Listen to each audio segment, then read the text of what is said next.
মাদ্রাসায় অনুদান দেওয়া মানে গাছ লাগানো। গাছের ফল যে লাগায় সেও খায়, পরবর্তী যারা লাগায় তারাও খায়। মাসালুল্লাযীনা ইউনফিকুনা আমওয়ালাহুম ফি সাবিলিল্লাহি কামাসালি হাব্বা, একটি টাইকা 10টা টাইকা মাদ্রাসায় অনুদান দেওয়া মানে সরকারের জায়গা লাগানো, চারা লাগানো। আপনার অনুদান পেয়ে যারা মাদ্রাসায় আলিফ বা তা শিখবে, এরা শিখে পড়ে যে সওয়াব, সে সওয়াব কোন কমতি ছাড়া আল্লাহ তাআলা আমাদের আমলনামায় দান করবেন। এই জন্য মাদ্রাসার মধ্যে দান করলে মসজিদের তুলনায় একটু সওয়াব বেশি হয়। মসজিদের ফজিলত মাদ্রাসার চাইতে বেশি, কিন্তু মাদ্রাসার প্রয়োজন মসজিদের চাইতে বেশি। قال رسول الله صلى الله عليه وسلم كن عالما أو متعلما أو محبا أو معينا। এই জন্য আল্লাহর হাবিব সাল্লাল্লাহু আলাইহি ওয়াসাল্লাম বললেন, হয়তো তুমি আলেম বনো, না হয় তুমি আলেমের ছাত্র বনো, না হয় তুমি আলেমদেরকে মুহাব্বত করেনেওয়ালা বনো, আও মুঈনা, অথবা তুমি মাদ্রাসার সহযোগী বনো, তুমি ইমাম বনো। বলে নাই একটা হাদিসের মধ্যে আপনাকে দেখাতে পারবেন না যে আল্লাহ রাসূল বলেছে তুমি ইমাম বনো, বলে নাই।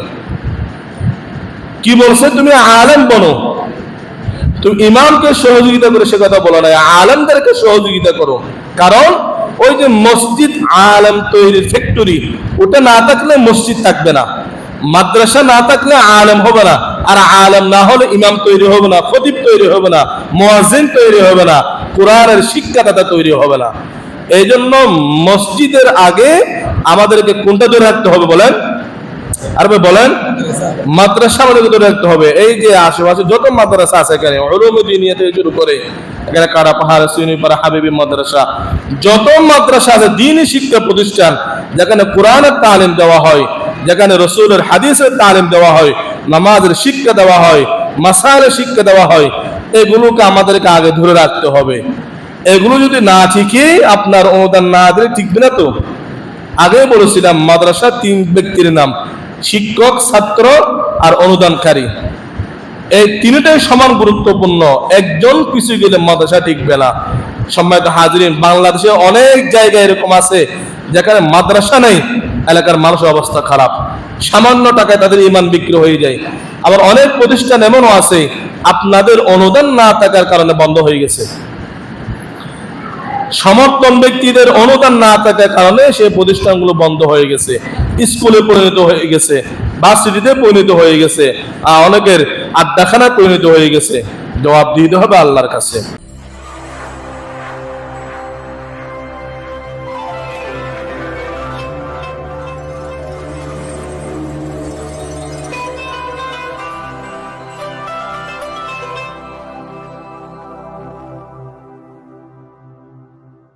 সম্মানিত মুসল্লিন কিরাম, আমরা সর্বপ্রথম আল্লাহ তাআলার দরবারে শুকরিয়া আদায় করি, যিনি অত্যন্ত দয়া করে, মায়া করে, মহব্বত করে, ভালোবাসে সবার আগে আমাদেরকে মসজিদে উপস্থিত হওয়ার তৌফিক দান করেছেন।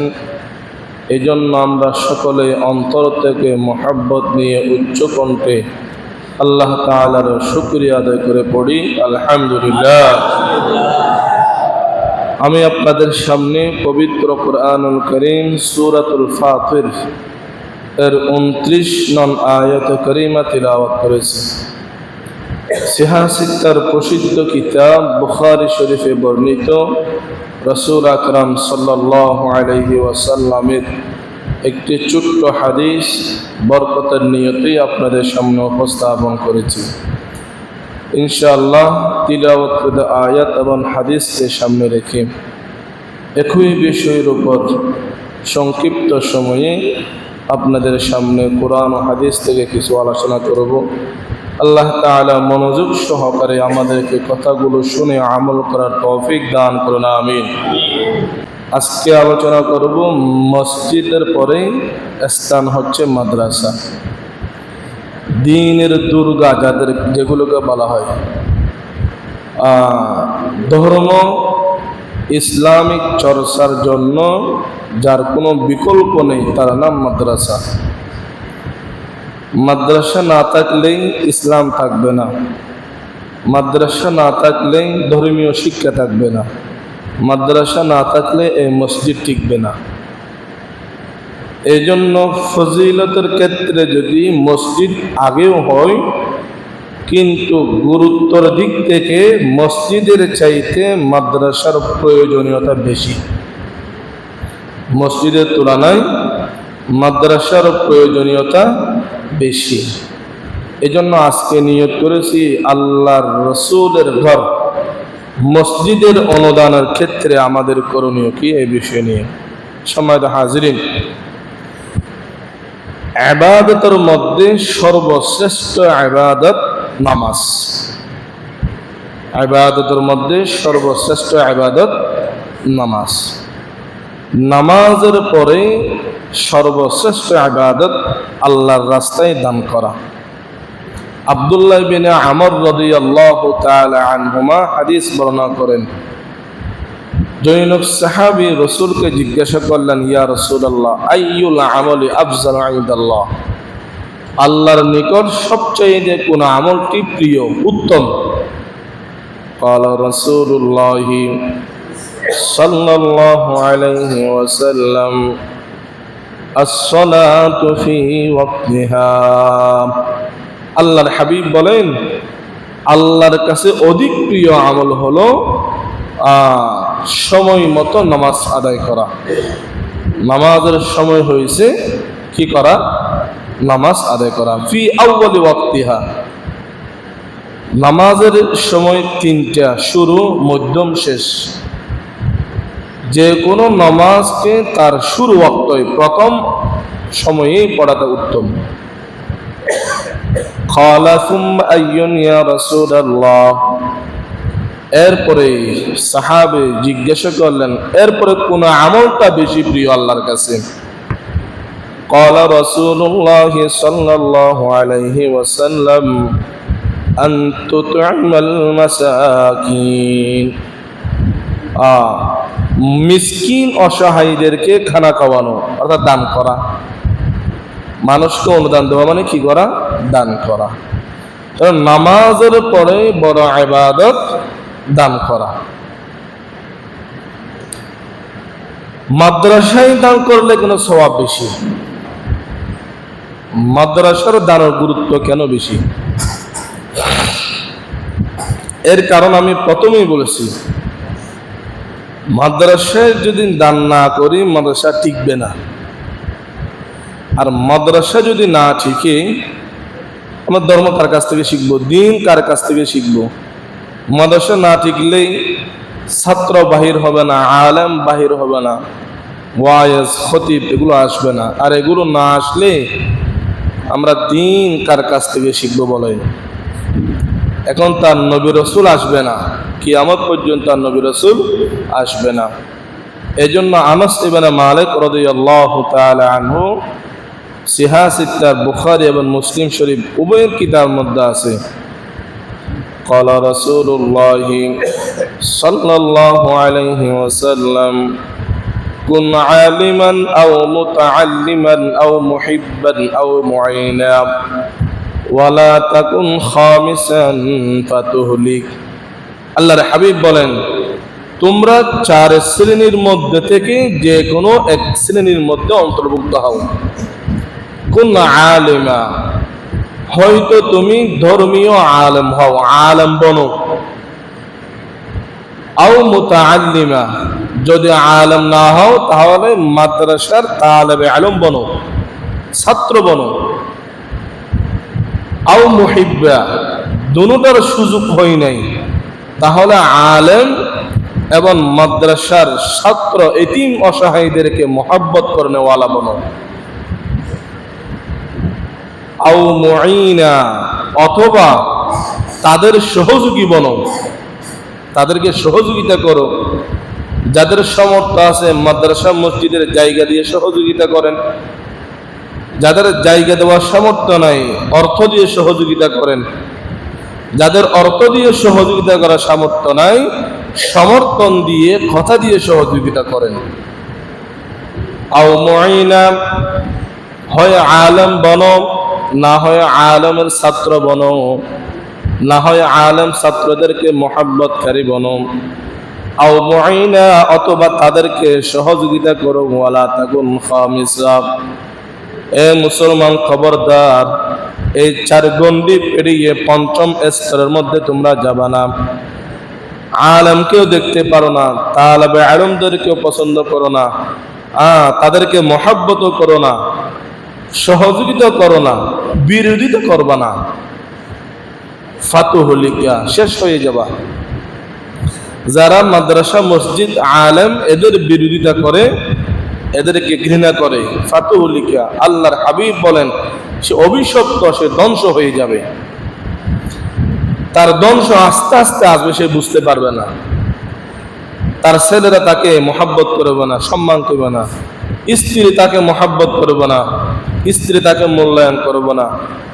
আমি আমার এই ক্ষুদ্র জীবনে যতটা দেখলাম, যারা আলেম বিদ্বেষ, যারা ধর্ম বিদ্বেষ, যারা মসজিদ মাদ্রাসা বিরোধ, এদের কোনো সম্মান সমাজের মধ্যে নেই, এমনকি নিজ পরিবারের কাছে এদের মূল্যায়ন নেই। এই কথাটি রাসূল বলছেন, ওয়ালা তাকুন খামিসা ফাতুহলিকা, তুমি 5ম জায়গার মধ্যে যাবে, আল্লাহর কাছে তোমার অভিশাপ, সমাজের কাছে তোমার বদনাম। কিছু করতে পারো নাই, চুপ করে বসে থাকো, কিন্তু তাদেরকে অমূল্যায়ন করবে না, তাদেরকে অসম্মান করবো না, তাদের বিরোধিতা করবো না। তো মাদ্রাসা 3 জিনিসের নাম বলেন। মাদ্রাসা কয় জিনিসের নাম?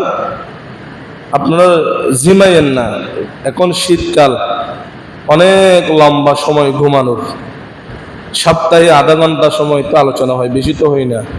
এখানে ঘুমাইয়েন না, লস করতেছেন। মাদ্রাসা কয় জিনিসের নাম? 3 জিনিসের নাম। 1 নম্বর মাদ্রাসা হলো উস্তাদের নাম, 2 নম্বর ছাত্রর নাম। যে কোনো একটা জিনিস চলার জন্য 3টা জিনিস লাগে। যে কোনো জিনিস আপনি যেখানে দেখেন, প্রতিটা জিনিসের পিছনে 3টা জিনিস কাজ করে। 3টা জিনিস না থাকলে এটা কাজ করবো না। এই যে গাড়ি দেখেন, আমরা গাড়ি চলাফেরা করি, ওখানে 3টা জিনিস লাগে, একটা বডি, একটা ইঞ্জিন, একটা তেল না হয় গ্যাস, তাই নাকি? বডি নাই, ইঞ্জিন আছে, গ্যাস আছে, গাড়ি চলবে? মনে করেন বডি আছে, ইঞ্জিনও আছে, তেল নাই, গাড়ি চলবে? চলবে না। চেরাগ, এখন তো মনে হয় মানুষ চেরাগ ব্যবহার করে না। আপনারা যারা মুরব্বী আছেন তারা চেনেন চেরাগ, এটা জ্বলার জন্য, আলো দেওয়ার জন্য 3টা জিনিস লাগে, বড়ি, তারপরে তেল, একটা হলো ফিতা। আচ্ছা মনে করেন বড়ি আছে, তেলও আছে, ফিতা নাই, চেরাগ জ্বলবে?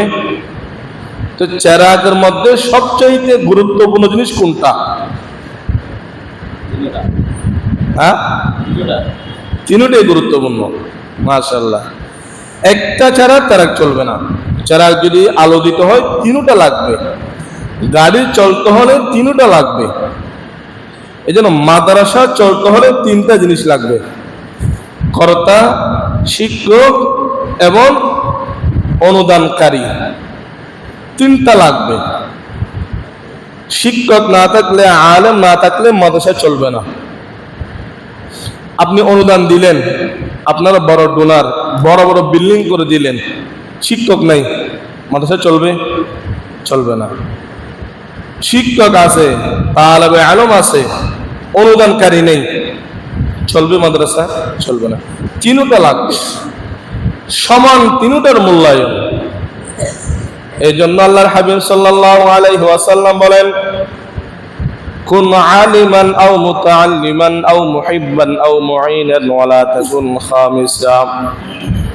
এই মুসলমান খুব ভালো করে শুনেন, হয়তো তুমি ধর্মীয় আলেম বানাও, না হয় ছাত্র বানাও, না হয় তাদেরকে সমর্থন করো, মুহাব্বত করো, আও মুঈনা, না হয় তাদেরকে সহযোগিতা করো, ওয়ালা তাকুন খামিসান ফাতুহলিকা, 4 শ্রেণীর বাহিরে গেলে তোমরা ধ্বংস হয়ে যাবে। তোমরা সমাজ তোমাদেরকে মূল্যায়ন করবে না, ধর্ম তোমাদেরকে মূল্যায়ন করবে না, আল্লাহর কাছে তোমাদের কোনো মূল্যায়ন থাকবে না। এজন্য মাদ্রাসায় বেশি বেশি দান করতে হবে। হুজুর, মাদ্রাসায় দান করলে আমাদের কি লাভ? আপনি যে অনুদান মাদ্রাসায় দিবেন, বিনিময়ে আল্লাহ তাআলা কিয়ামতের দিন আল্লাহর আরশের ছায়ার নিচে আমাদেরকে আশ্রয় দান করবেন। সুবহানাল্লাহ ওয়া বিহামদিহি। বলেন, মাদ্রাসায় দান করলে কি লাভ? কিয়ামতের দিন আরশের আশ্রয়ে আমাদেরকে আল্লাহ কি দিবে? ছায়া দিবে। এখানে আপনারা থাকতে চায় না? বুখারীর হাদিস, ছোট্ট যে হাদিসটা আমি খুতবায় পাঠ করেছি, قال رسول الله صلى الله عليه وسلم كل امرئ في ظل صدقته يوم القيامة। আল্লাহর হাবিব বলেন, প্রতিটা মানুষ কিয়ামতের দিন তার সাদকার একটা পাহাড় হবে, সেই পাহাড়ের আশ্রয়ে আল্লাহ তাআলা তাকে আশ্রয় দান করবেন। আর একটা প্রসিদ্ধ হাদিস, এখানে অনেকবার আলোচনা হয়েছে, আপনারা জানেন কম বেশি, আরবিটা মুখস্থ না থাকলেও বাংলাটা জানেন। 7 প্রকারের মানুষকে আল্লাহ তাআলা কিয়ামতের দিন আরশের ছায়ার নিচে আশ্রয় দান করবেন। সাবাতুন ইউজিল্লুহুমুল্লাহু ফি জিল্লিহি ইয়াওমা লা জিল্লা ইল্লা জিল্লুহু। আল্লাহর হাবিব সাল্লাল্লাহু আলাইহি ওয়াসাল্লাম বলেন, কিয়ামতের দিন 7 প্রকারের মানুষকে আল্লাহ তাআলা আরশে আজিমের নিচে আশ্রয় দান করবেন। 1 নম্বর, ইমামুন আদিল, ন্যায় বিচারক, যিনি সমাজের কর্তা হওয়ার পরে ন্যায় ভিত্তিক দেশ পরিচালনা করে।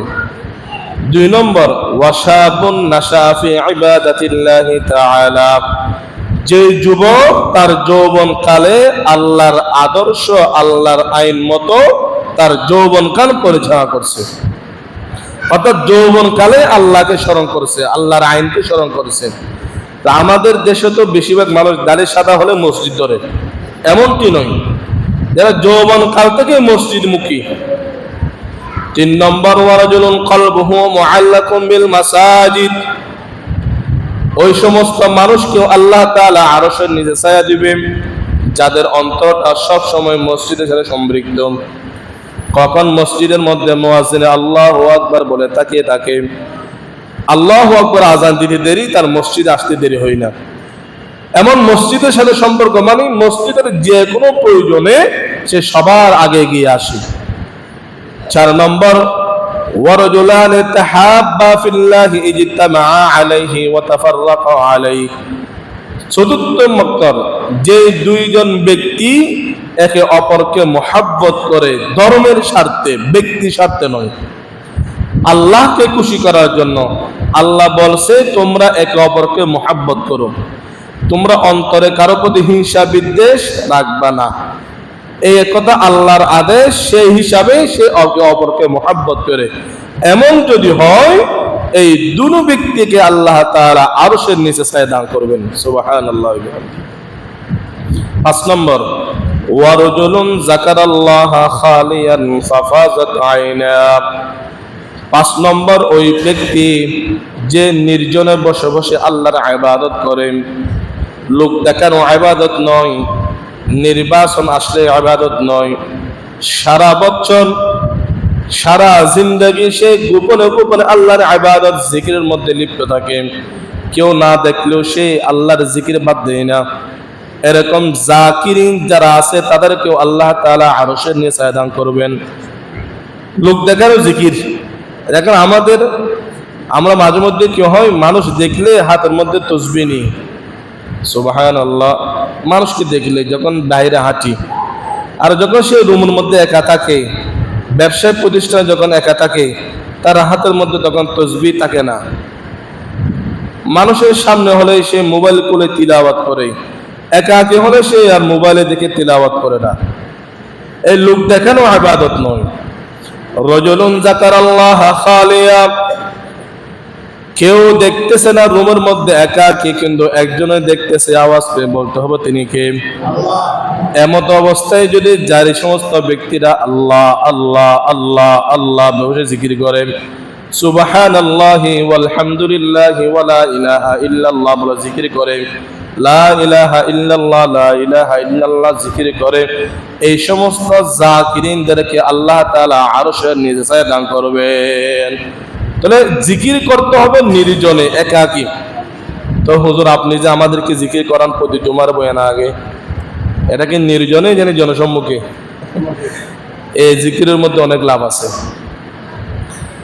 আমি বয়ানের শুরুতেই যে 2-1 মিনিট জিকির করাই, এটাও কোরআনের আদেশ। কারণ কোরআনের কথা হলো যে কোনো নসিহত কলবে আমল করার জন্য এখানে আগে ধাক্কা দিতে হবে, ওয়াশ করতে হবে। আর ওয়াশটা হলো জিকির। ইন্নামাল মুমিনুনা আল্লাযীনা ইযা যুকিরাল্লাহ, তোমরা যখন বসে বসে আল্লাহর জিকির করবা, ওয়াজিলাত কুলুবুহুম, অন্তরটা নরম হয়ে যায়। আর অন্তরটা নরম হলে যে কথা বলবেন সেটাই কাজ করবে। মাটি যখন শক্ত থাকে, বীজ রোপণ করলে গাছ দেয় না, কি বলেন? মাটির মধ্যে গাছ রোপণ করতে চাইলে আগে মাটিকে নরম করতে হয়। কোদাল দিয়ে ফডাল দিয়ে মাটি নরম করে একটু পানি দিয়ে এরপরে বীজ অথবা চারা রোপণ করলেই সেটা গাছ বড় হয়, ফল দেয়। আর যে কোনো আলোচনা কাজ করার জন্য, মানুষের অন্তরে আলোচনা লঘু কাজ করার জন্য সেটাকে আগে দিলটা আগে নরম করতে হবে। কারণ আমরা তো 24 ঘন্টা বাহিরে ঘুরি, কথা বেশি বলি। বেশি কথা বলতে গিয়ে আমাদের কলবটা মারা হয়ে যায়, শক্ত হয়ে যায়। এই জন্য আল্লাহর আদেশ হলো নসিহত করার আগে একটু জিকির করান। তো জিকির করালে কি হয়? অন্তর নরম হয়। ওয়ারজুলুন যাকারাল্লাহ খালিয়ান ফাফাজাত আইনাহু, মুসলমান খুব ভালো করে শুনবেন, রুমের মধ্যে একাকী আছেন, গুনাহের দিকে লিপ্ত হবেন না, গুনাহের দিকে দাবিত হবেন না, কেউ না দেখলেও একজন দেখে। ইন্নাহু বাসীরুন সামিউন বাসীর, আল্লাহ অন্ধকারের মধ্যেও দেখে, রুমের মধ্যে কি কোন না দেখে। একটা হাদিস মনে পড়ে গেছে, বিষয়ের সাথে সম্পৃক্ত নয়। সাওবান রাদিয়াল্লাহু তাআলা আনহু এই হাদিস বর্ণনা করেন। রাসূল সাল্লাল্লাহু আলাইহি ওয়াসাল্লাম ইরশাদ করেছেন যে কিয়ামতের দিন কিছু মানুষ আসবে যাদের আমল হবে পাহাড় পরিমাণ সমতুল্য। যাদের আমল হবে কি? পাহাড় পরিমাণ আমল, তাদের এই পরিমাণ সওয়াব, উহুদ পাহাড় পরিমাণ সওয়াব। ফাজআলনাহু হাবাআম মানসুরা, আল্লাহ তাআলা তাদের এই আমলগুলোকে ধুলার মতো দশাত করে দিবেন। এই যে আমরা বাহিরে হাঁটি, রাস্তার মধ্যে ধুলাবালু, এর কোনো মূল্য আছে? বলেন না ভাই, রাস্তার ধুলাবালুর কোনো মূল্য আছে? ফাজআলনাহু হাবাআম মানসুরা, নামাজের সওয়াব, যাকাতের সওয়াব, রোজার সওয়াব, সাদাকার সওয়াব, জিকিরের সওয়াব নিয়ে বিশাল সওয়াবের গাঁটটি নিয়ে আল্লাহর দরবারে উপস্থিত হবে। কিন্তু বিচারের কার্যক্রম যখন শুরু হবে, আল্লাহ বলবেন ফাজআলনাহু হাবাআম মানসুরা, তাদের আমলগুলো রাস্তার ধুলাবালু নিয়ে আল্লাহ নিক্ষেপ করে দিবে।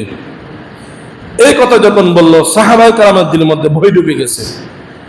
ফাকালু ইয়া রাসূলুল্লাহ, সাহাবায়ে কেরাম বললেন, ইয়া রাসূলুল্লাহ, ইয়া হাবিবাল্লাহ, সিফহুম লানা ওয়াজিলহুম লানা আল্লা নাকুনা মিনহুম, এরা কারা, এদের বৈশিষ্ট্য কি, কি কারণে তামার আমল নষ্ট হয়ে যায় একটু বলেন। আল্লা নাকুনা মিনহুম, কোন দোষের কারণে তাদের নেক আমল নিষ্ফল হয়ে যাবে আপনি একটু বলে দেন।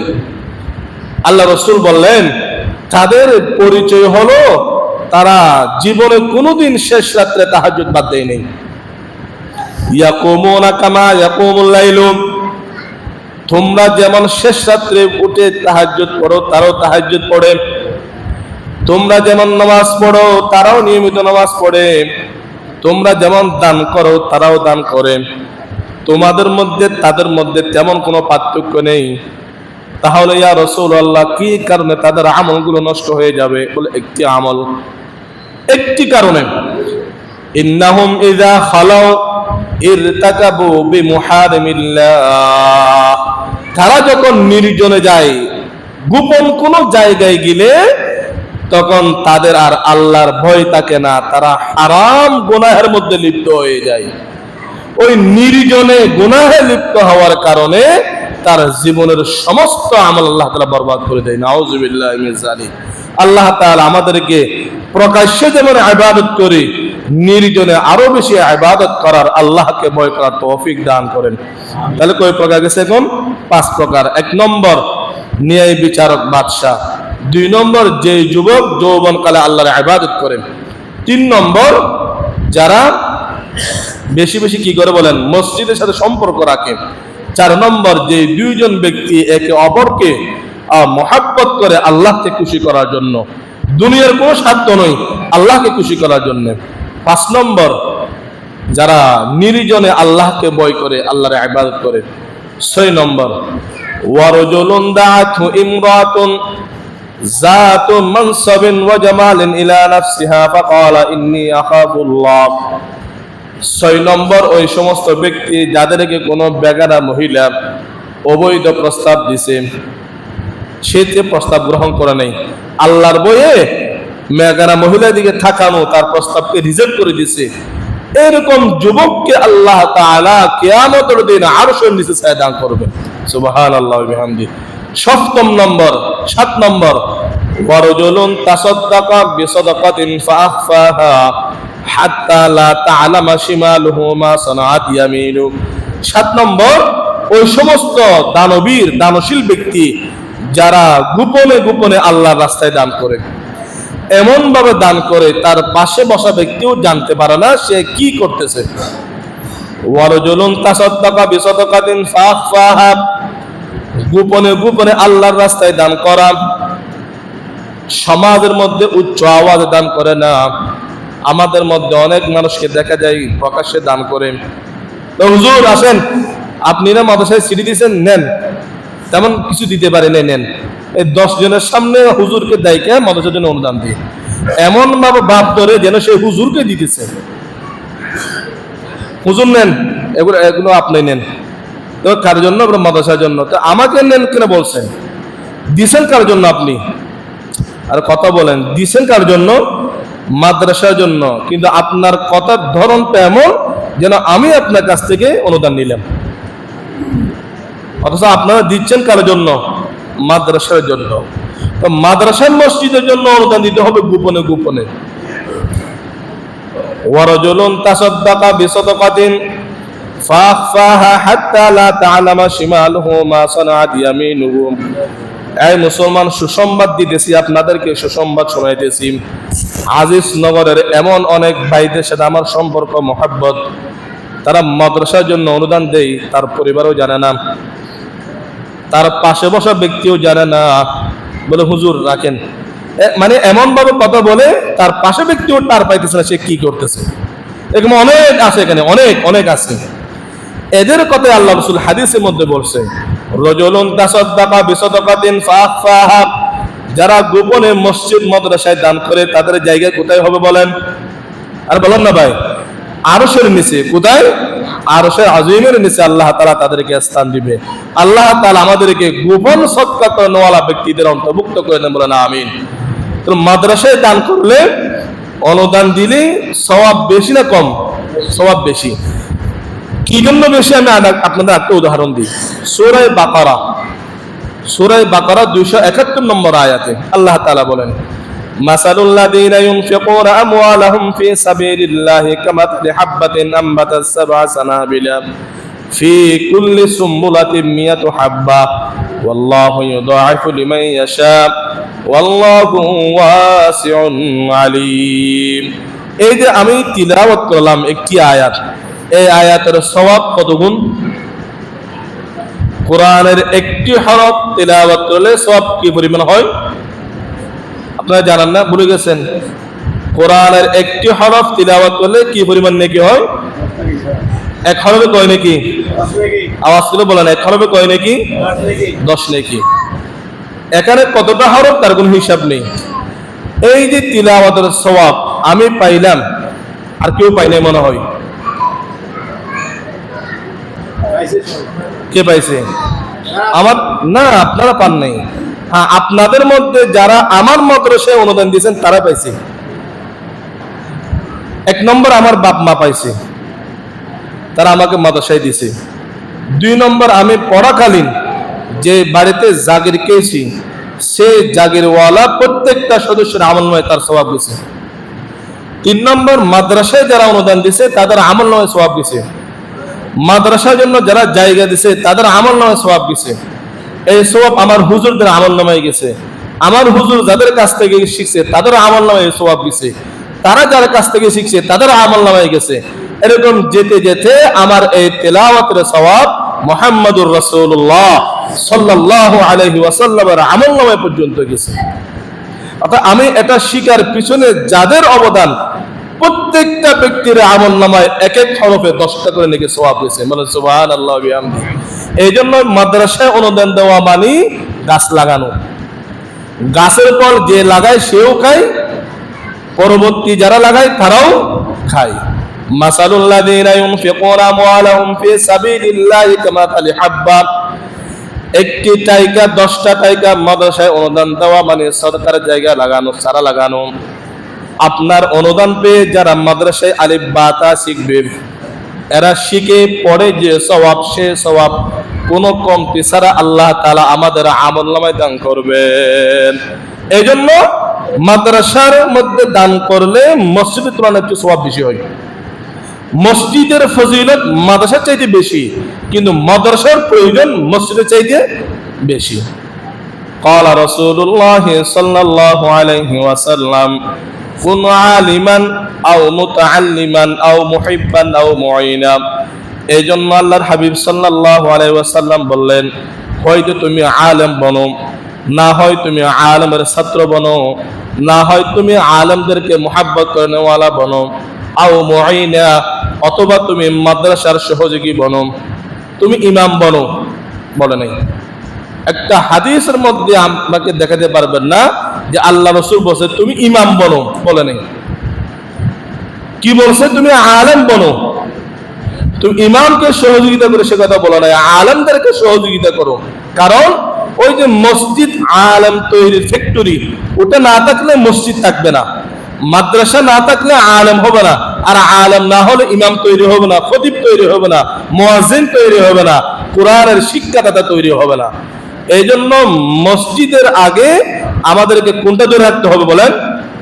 আরবে বলেন, মাদ্রাসা আমাদেরকে ধরে রাখতে হবে। এই যে আশেপাশে যত মাদ্রাসা আছে, এখানে উলুমুদ্দিনিয়া থেকে শুরু করে এখানে কারা পাহাড়, সুন্নিপাড়া, হাবিবি মাদ্রাসা, যত মাদ্রাসা আছে দ্বীনি শিক্ষা প্রতিষ্ঠান, যেখানে কোরআনের তালিম দেওয়া হয়, যেখানে রাসূলের হাদিসের তালিম দেওয়া হয়, নামাজের শিক্ষা দেওয়া হয়, মাসাইলের শিক্ষা দেওয়া হয়, এগুলোকে আমাদেরকে আগে ধরে রাখতে হবে। এগুলো যদি না ঠিকই আপনার অনুদান না দিলে টিকবে না। তো আগে বলেছিলাম মাদ্রাসা 3 ব্যক্তির নাম, শিক্ষক, ছাত্র আর অনুদানকারী। এই তিনটাই সমান গুরুত্বপূর্ণ। একজন পিছু গেলে মাদ্রাসা টিকবে না। সম্মানিত হাজিরিন, বাংলাদেশে অনেক জায়গায় এরকম আছে যেখানে মাদ্রাসা নেই, এলাকার মানুষের অবস্থা খারাপ, সামান্য টাকায় তাদের ঈমান বিক্রি হয়ে যায়।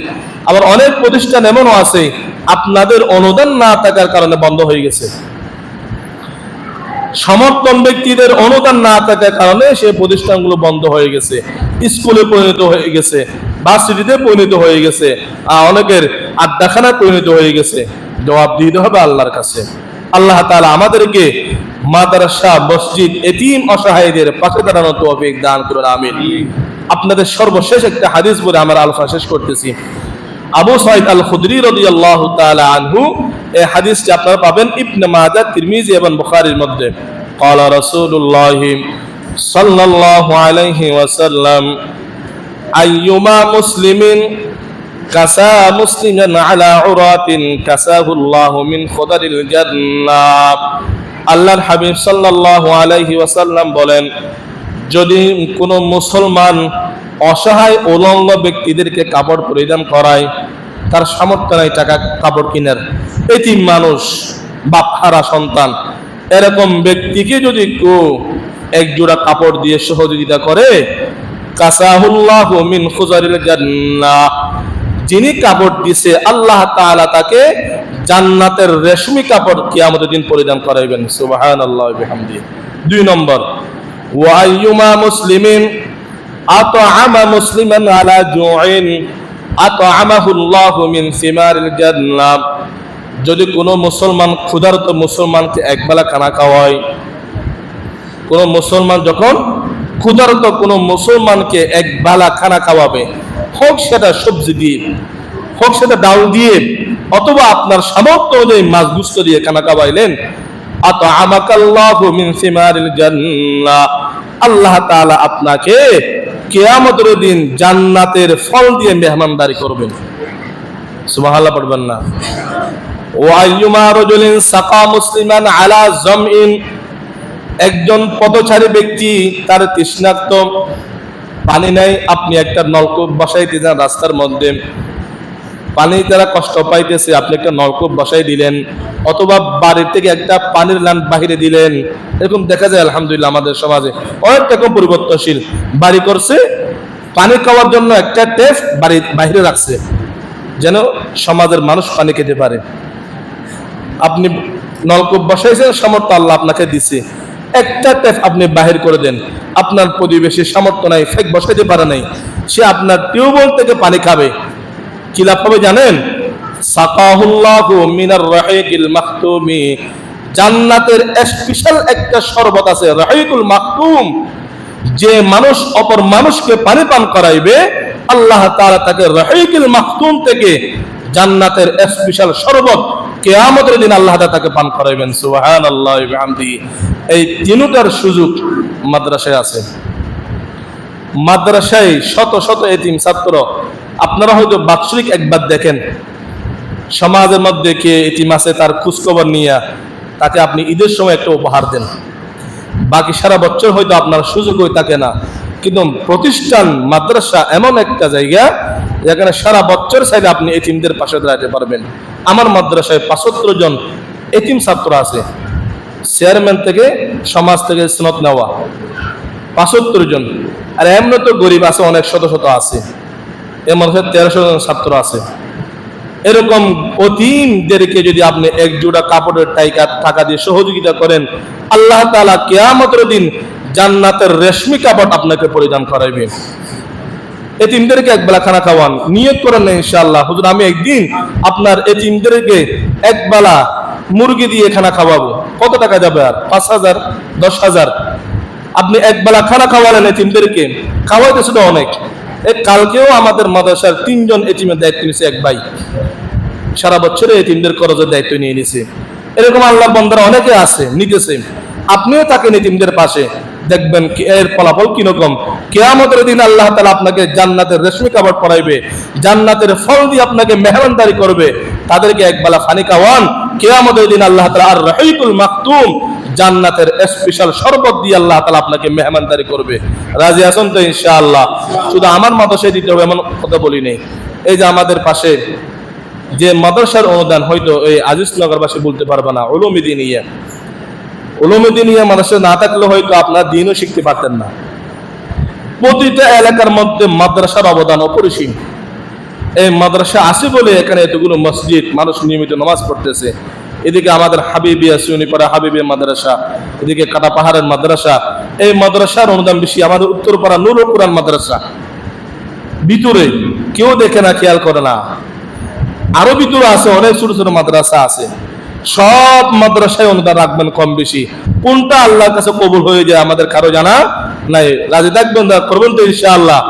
যার যতটুকু সামর্থ্য আছে, খরচ পরিবারের জন্য করতেছেন, বিবির জন্য, সন্তানের জন্য করতেছেন, এই খরচের খাইটাই আরেকটা বাড়ান, মাদ্রাসার জন্য করেন। মাসে একবার হলেও করেন, যদি মাসে না পারেন 2 মাসে একবার করেন। আমি যে মাদ্রাসায় পড়ালেখা করছি, আজকে বলতেছি, আমি মন খুলে বলতেছি এই কথা। আমি এখানে হয়তো আসর পরে ওই মাদ্রাসার সভা আমি যাব, চন্দ্রগড় ইউনিভার্সিটি মাদ্রাসা। এই মাদ্রাসার পাশে 4টা এলাকা আছে। এগুলো আমি উপলে বলতেছি, যার কাছ থেকে এখানে হয়তো অনেকে থাকবে চন্দ্রগোনা ছাত্র। 4টা এলাকা আছে।